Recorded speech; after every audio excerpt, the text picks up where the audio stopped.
من الشیطان الرجیم بسم الله الرحمن الرحیم. ګرانو کتونکو السلام علیکم ورحمت الله وبرکاتو. امید ده چې ټول دوستان به په خیریت سره الله رب العزت دې د دې روزې په خاطر باندې زموږ چې څومره مشکلات دي د مسلمانانو او هغه دې الله رب العزت مشکلات دې الله ختم کی، په اسانۍ دې الله بدل کی، ټول عالمي انسانیت دې الله خیر کی. د دې روزې په خاطر باندې الله رب العزت زموږ خوږ ملک پاکستان ته استحکام نصیب کی او د دې دشمنان چې کوم دي د الله رب العزت نست و نابود کی. سوره قریش دا په اخر لس سورتونو کې دویم نمبر سورت دی ان شاء الله العزیز. اخري لس سورتونو خو هر چاته یادي، نو د هغې یو څو تاسو ته فضایل بیانومه.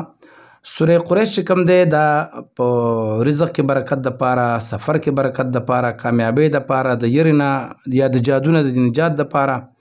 د مالی پریشانی د نجات دپاره ډېر مفید دی.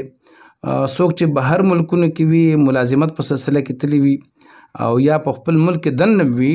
خو خپل یو ښار نه بل ښار کې د ملازمت کوي، رزق پسې هر سړی ورک دی، نو هغه د داسې وکړي چې د دې تلاوت روزانه کوي، معمول کې یو ځل وي، لس ځل وي، 5 ځل وي، د خپل وس مطابق.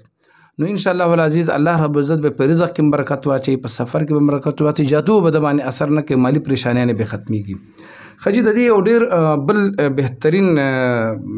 دغه دی فایده دا ده که چېرته د چا زړه تنګي وي یا حافظه کمزوري وي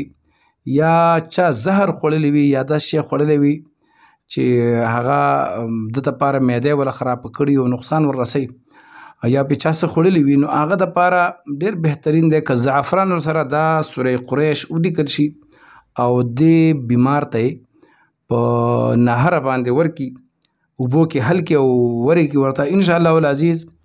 د زهرو اثر به دا ختمی، د زړه تنګي به ختمیږي، حافظه کمزوري وي هغه به تیزیږي. ښه دغه رنګې د مالی بندش دپاره که چا مثال مالی مشکلات ورته نو او داسې مشکلات چې چا جادو په ذریعه باندې د چا دا دغه بند کړی وي، کاروبار یې بند کړی وي، ورو په ورو د هغې کاروبار کمیږي،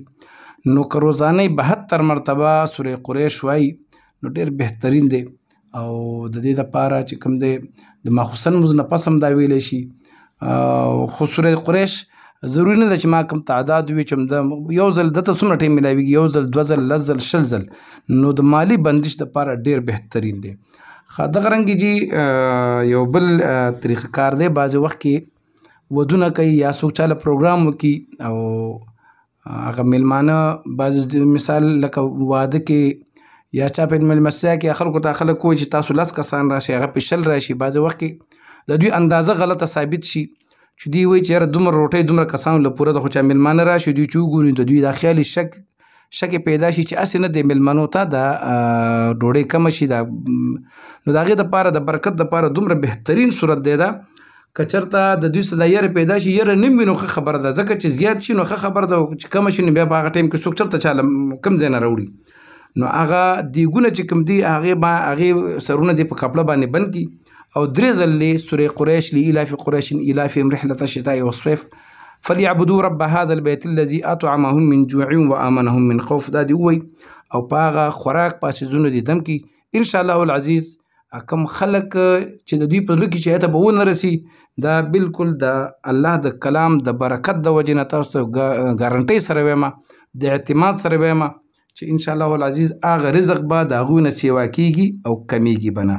نو ډېر بهترین معلومات دي او نورو ملګرو سره هم دا شریک کړئ. الله رب العزت دې زمونږ د دنیا او د آخرت مشکلات آسان کړي، روزې په برکت دی الله رب العزت زمونږ ګناهونه معاف کړي، د نیک عمل توفیق دی الله موږ له راکړي. السلام علیکم ورحمة الله وبرکاتو.